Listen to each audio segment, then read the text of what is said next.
Welcome to the deep dive. Great to be here. Today we're taking a deep dive into a really fascinating topic, and it's based on just a single source this time, excerpts from a book called Power of the Subconscious Mind. Yeah, it's quite a specific focus. Right. And our mission, is to really unpack the core ideas in these pages. We want to explore how this source describes the subconscious mind working, the principles it supposedly runs on. And crucially, the practical ways it suggests you can actually tap into that power to improve, well, all sorts of things. Health, happiness, relationships, even wealth, according to the text. Exactly. So let's unpack this together. Sounds good. It lays out a pretty clear framework, promising direct paths to change if you understand how your inner world operates. The main idea is really quite empowering, isn't it? It really is, that the power you're looking for is already inside you. Precisely. Okay, so let's start right at the beginning. The fundamental concept the source presents. This idea of two levels, or maybe spheres of activity within your one mind.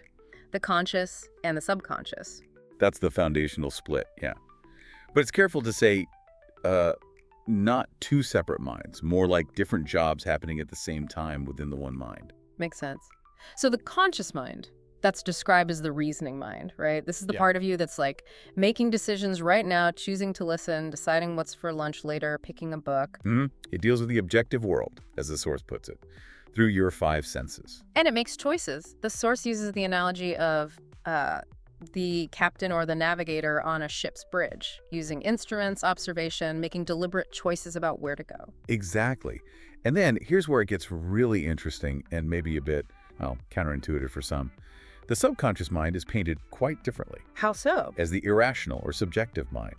And the key thing, the really crucial part, is that it's described as impersonal and non-selective.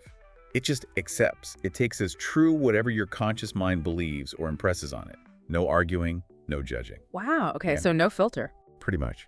And this is the part handling all the automatic stuff in your body, heartbeat, breathing, digestion, stuff you don't consciously manage. So back to the ship analogy. It's the engine room crew. Exactly. They don't need the coordinates. They just follow the captain's orders, whatever those orders are. Full steam ahead, even if the captain accidentally ordered towards the rocks. Impersonal and non-selective. That feels really important. So my conscious mind thinks this is scary based on what I see or reason, and the subconscious just accepts scary and starts reacting accordingly. That's the idea presented, yes.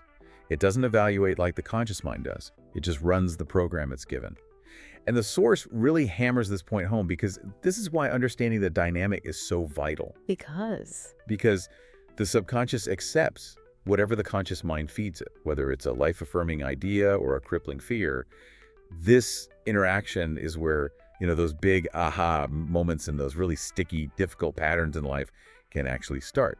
Okay, I see. It's like the captain sets the course, maybe unconsciously even, and the engine room just makes it happen, good or bad. You got it. And that leads us straight into another core principle the source keeps highlighting, the power of belief and suggestion. Right. The book basically states that whatever you impress, really impress, on your subconscious mind gets expressed. It shows up on the, quote, screen of space, your external reality, as conditions, experiences, events. So every thought is a cause and every condition is an effect. That's a big statement. It is. It's framing our inner world as the direct cause of our outer world. And it makes a very specific clarification here. Which is? It's not the thing you believe in, like Lucky Charm or a specific ritual that brings the result. It's the belief itself, the conviction in your own mind. The power isn't out there. It's the inner acceptance. That distinction feels really key. Okay, so if belief is the engine, how do we fuel it? How do things get impressed on the subconscious? The source talks a lot about suggestion. It does.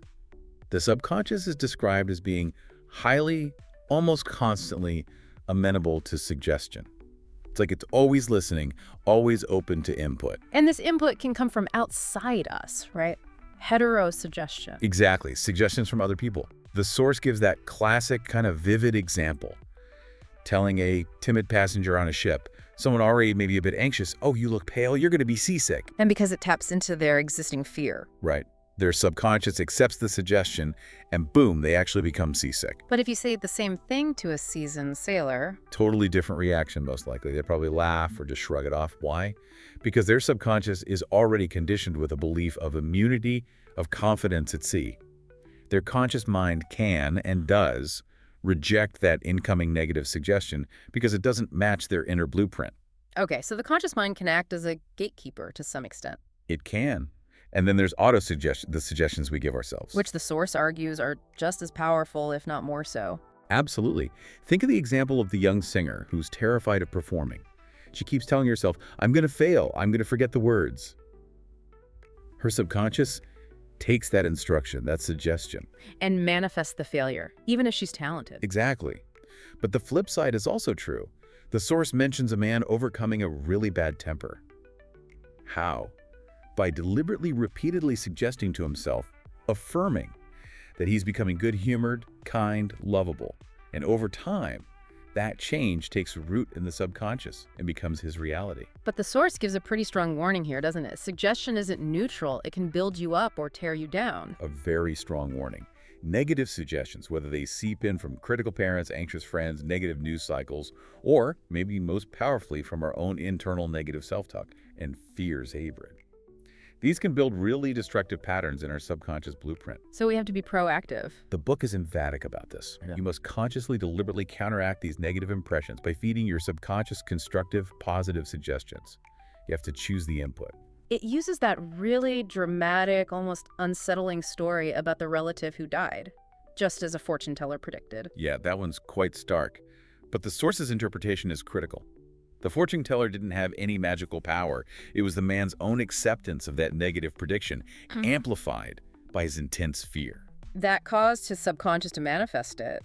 He essentially created his own demise without knowing it. That's the argument. It's a powerful illustration of how that impersonal, non-selective subconscious will execute whatever program is deeply impressed upon it, even if it's harmful. Wow. Okay, so that really does raise the crucial question, doesn't it? If your subconscious just accepts whatever is impressed on it, true or false, good or bad, how on earth do you make sure you're consistently impressing the right things, the positive, life-giving ideas? And that is the perfect lead-in to the next major section of the source, the practical side, the techniques. Right, it doesn't just leave you with the theory. It offers several simple, usable techniques and formulas, as it calls them, to consciously impress the subconscious and actually get results. This is framed as the scientific way to tap into this inner power. Exactly. Moving from the what to the how.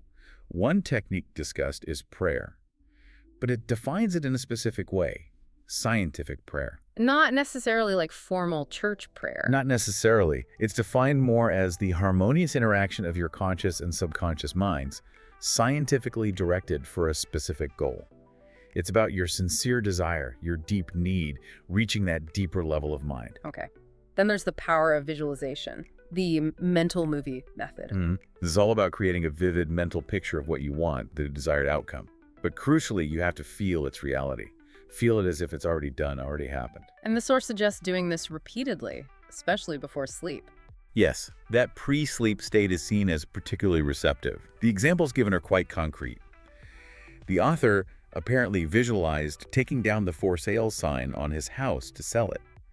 A young woman settling a really nasty lawsuit by repeatedly imagining her lawyer calling to say it was resolved harmoniously. Or the young man who wanted to be a doctor. Right. He held the feeling, the image, the reality of being doctor long before he actually was, and eventually achieved it.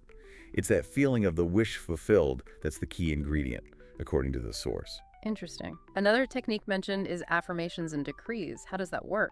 This is about stating what you want as if it's already true, right now, in the present tense, and doing it with genuine feeling and conviction. Not just rattling off words. Exactly. You need to repeat it, knowing why you're saying it, believing in the principle that your subconscious accepts and acts on these statements. The source gives some potent examples. Like the minister in healing? Yeah, reportedly using the affirmation, the perfection of God is now being expressed through me to aid healing. Or someone attracting wealth by repeatedly saying, thank you, Father, for my wealth, expressing gratitude for it as if it's already present. There was another one about getting rid of unwanted attention. Right, using a specific decree like, I release the person unto God, he is in his true place, I am free, and he is free. Yeah. And then affirming that the words go into infinite mind to make it happen. The book also points out something important about affirmations. What's that? Even denying something strongly, like saying, I am not poor, still focuses energy on poor. It affirms its presence in a way. You have to affirm the positive state you do run, like, I am prosperous or I am wealthy. Got it. Focus on the desired reality. There's also a specific method named the Baudouin technique. Yes, this is for tackling a specific need. The idea is to condense your desire into a very short phrase, something easily remembered, easily graven on the memory, as the text says. And You repeat it over and over, almost like humming a lullaby to yourself, especially when you're in that drowsy, relaxed, sleepy state just before falling asleep or just upon waking. And the example was? A woman facing a really bitter, drawn-out legal battle. She reportedly used the simple phrase, "It is finished in divine order," repeating it in that sleepy state until her subconscious accepted it, leading to a resolution. Okay. And the source also talks about using sleep itself, not just the state before it, for seeking answers in sleep. Absolutely. The idea is to consciously turn over a perplexing problem, a question you need an answer to your subconscious mind right before you fall asleep, trusting it as this vast storehouse of memory and potentially a connection to deeper wisdom. The source mentions some famous examples here, right? It does. People like Nikola Tesla, apparently designing complex inventions entirely in his imagination, sometimes fueled by insights from this state. Dr. Banting, struggling with diabetes research, driving the key insight that led to insulin. Even writers like Robert Louis Stevenson, who supposedly asked his subconscious for stories while he slept. The author even shared a personal story about a dream warning. Yes, about Pearl Harbor. It's positioning that sleep state, or the access it provides to the subconscious, as a potential source of direct guidance and solutions. And finally, perhaps the most basic technique underpinning many of these, just relaxation and stillness? Right. Simply quieting the endless chatter of the conscious analytical mind. This allows the subconscious's own natural harmonious patterns, its inherent tendency toward life and balance, to emerge more easily. The source even suggests you can sort of talk to your subconscious directly. Yeah, almost like giving it a command when you're feeling anxious or overwhelmed. Things like, be still, be quiet, I am in control. The idea is to assert conscious authority to calm the system and restore balance. It's about letting go of conscious struggle and allowing that deeper intelligence, which the source claims always tends lifeward, to take over and do its healing, organizing work. So these are the tools, the methods the source provides to actively engage with this subconscious power. They're presented as the how-to guide. Alright. Exactly. Okay, so building on these techniques, the source then really gets into how these principles apply to specific common life challenges.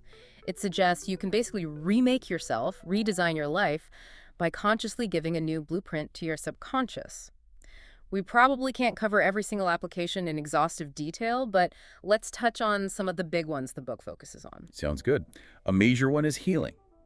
The source really positions the subconscious mind as the master builder and restorer of the body. How so? It argues that chronic negative mental patterns, things like persistent fear, constant worry, deep-seated anger or resentment, these aren't just unpleasant thoughts. They can actively interfere with the body's natural harmonious functioning. And potentially even cause physical problems, like the source mentions ulcers or heart trouble. Exactly. It suggests these mental states can be contributing factors or even primary causes by disrupting the subconscious processes that maintain health. So it's not just generic stress, but the specific emotional and thought patterns that get locked into the subconscious. Okay, so if negative patterns can harm, then positive ones can heal. That's the logical conclusion the source draws. Mm-hmm. Belief and imagination become the keys to healing. It talks about various forms of faith healing, whether it's blind faith, subjective faith, but the core argument is always the same. That the power isn't external. Right. It's not the relic, the water, the person praying over you. It's your own subconscious mind accepting the suggestion, the feeling, the belief of perfect health. That's what activates the healing response within. It points to hypnotic suggestion too, right? As evidence. Yeah, the fact that symptoms of diseases can apparently be induced in someone under hypnosis is presented as powerful proof of the mind's direct control over bodily functions and states. The message is pretty stark and direct. What's the core message on healing? There's only one process of healing. Faith meaning inner belief and acceptance. And there's only one healing power, your own subconscious mind. That's a very inward-focused perspective on healing. Shifting gears a bit, how about something like wealth and success? How does the subconscious blueprint factor in there, according to the source? It links financial struggles directly back to that inner blueprint. The core idea is that a lack of wealth often comes from not truly, deeply convincing your subconscious that you will have plenty, that prosperity is your natural state, that you deserve it. So it's not just about wanting it consciously. No, the subconscious belief has to align. The book actually promotes what it calls the effortless way of life, which often involves doing what you genuinely love and feel called to do, rather than constant struggle and strain. The idea is that when you're aligned internally, success flows more naturally. So it's less about just gritting your teeth and working harder and more about aligning your inner belief with the outcome of abundance? That seems to be the emphasis. And again, it stresses you can't just mouth affirmations about wealth. You have to feel the reality of it. Feel prosperous now. This connects back to the visualization, the feeling and real techniques we talked about. Conscious desire and subconscious belief need to match. Exactly. The source is clear. If there's conflict, the dominant idea in your subconscious wins. So if your underlying habitual belief is one of lack or poverty consciousness, that's likely what will keep manifesting, despite conscious wishes. You have to deliberately implant prosperity as the dominant idea. Does the source say anything about the nature of wealth itself? Yes, it argues that true wealth really starts in your mind with your ideas, your creativity, your willingness to serve others. It's not just about accumulating money. And it warns against certain attitudes. It strongly advises against condemning money itself or criticizing people who have achieved wealth. Because doing so creates an inner conflict, you're pushing away the very thing you supposedly desire. It also makes a distinction between just having money and true success, which includes peace of mind. Wealth gained dishonestly, it argues, inevitably brings guilt and trouble down the line. Okay, makes sense. What about overcoming fear? The source sounds pretty dramatic about fear. It does. It calls fear man's greatest enemy, blaming it for a lot of failure, sickness, and bad relationships. But the key insight it offers is quite simple, really. Which is? Fear is described as just a thought in your mind. Often, a thought about something that isn't even real or present, like a childhood boogeyman. It emphasizes you're not usually afraid of the thing itself, but of your thought about the thing. So the leverage point isn't necessarily changing the external situation, but changing the internal thought. That's the approach. To banish fear, the source says, you must actively supplant the fearful thought with its opposite, a constructive, positive thought. It argues that confidence, courage, faith, these are inherently stronger than fear because they align with the subconscious's natural tendency towards life and growth. And practically. Well, one practical step mentioned is simply do the thing you are afraid to do. Confront it. Action can dissolve fear. But fundamentally, the technique is about shifting your mental focus, your attention, and crucially your feeling, to the opposite of what you fear. So desire replaces fear. That's the concept. If you fear public speaking, you don't dwell on the fear of failure. You deliberately focus your attention and imagination on the desire to communicate effectively, on the feeling of success, on connecting with the audience positively. You use visualization or affirmations to impress that feeling of confidence, overriding the fear blueprint. Exactly. You replace the old mental movie of failure with a new one of success. The source gives examples like overcoming stage fright this way, conquering fear of exams by visualizing success, even overcoming a fear of water by focusing on the desire to swim freely while taking steps to learn. And the book obviously covers more areas too, right? Like finding happiness, improving relationships, even how you approach aging. It really positions the subconscious as the engine behind almost everything. It truly presents it as a comprehensive framework for understanding yourself and, more importantly, for enacting deliberate change from the inside out. Okay, let's try to pull this all together then. Based on this deep dive into these excerpts from Power of the Subconscious Mind, what are some of the absolute key principles the source presents? Well, first and foremost, the central idea. Your subconscious mind is the executive power. It faithfully accepts and acts on whatever your conscious mind impresses upon it. That's number one. Okay, accepts and acts. Got it. Second, it has an inherent positive bias, you could say. It naturally tends lifeward, always moving towards harmony, health, growth, life. Right, its default is positive. Third, the source really emphasizes that your thought is action on an inner level. And the subconscious response to that thought is the reaction, which then shapes your outer life, your experiences. Thought leads to condition. Makes sense. Thought is the cause. Fourth, suggestion, whether it comes from others or, more importantly, from yourself, autosuggestion, is incredibly powerful because the subconscious is always receptive, always amenable to it. Constantly listening. Fifth, belief and faith are fundamental. They're presented as the core drivers, the activators of the subconscious response. It's your deep inner conviction that makes things happen. The feeling behind it. Sixth, and this is the empowering part, you can consciously influence and direct your subconscious. You're not just at its mercy. You could use deliberate techniques, visualization, affirmations, asking for guidance before sleep, managing your inner self-talk. So you have tools. Seventh, the flip side. Negative thoughts and emotions, fear, worry, resentment, guilt. These act like static or blockages. They interfere with that harmonious flow of life force and tend to create problems. Positive thoughts and emotions, conversely, pave the way for well-being and success. Choose the positive input. And finally, a really crucial point. The source places responsibility squarely on you. You are the only thinker in your universe, it says, meaning you're responsible for your thoughts and your reactions, not for controlling other people or blaming external circumstances. Own your inner world. The book essentially wraps this all up by calling this understanding the master secret of the ages, emphasizing that this incredible power isn't hidden away somewhere. It's right there within you, accessible. But There's a but. well, it notes that just knowing isn't enough. Substantial progress requires having a clear working basis, understanding these principles, and then consistent, deliberate application of them. You have to work with the law. Right. So what does all this mean for you listening right now? Why should you care about these ideas from this particular source? Well, I think the core implication is that you likely have far more agency, far more power to shape your life than you might typically believe. This knowledge suggests you possess an immense capacity within you To do what? to literally reshape your experiences, your health, your relationships, your level of success and happiness, simply by learning to deliberately change your habitual patterns of thinking and feeling. So you're not just like a leaf blown about by the winds of fate or external circumstances. You're actually an active participant, maybe even the primary creator, constantly giving instructions, consciously or unconsciously, to this incredibly powerful part of your mind that builds your reality. Yes, the essence of it. You have the ability, according to this source, to choose the inner blueprint.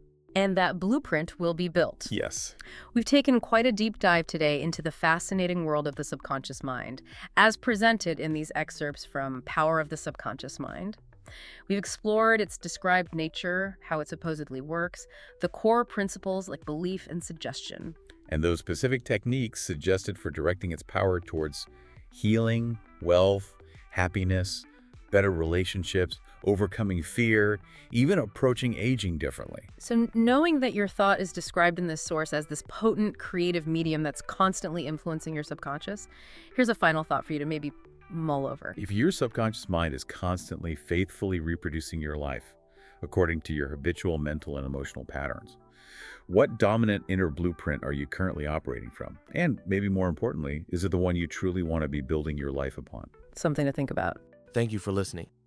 If you found value in this audio, don't forget to subscribe to the channel for more powerful content on motivation, habits, and wealth building. New audiobooks and summaries are uploaded every week, so stay tuned and keep growing. This is Neural Wealth, where your mindset meets your future. Until next time, stay focused, stay hungry, and stay inspired.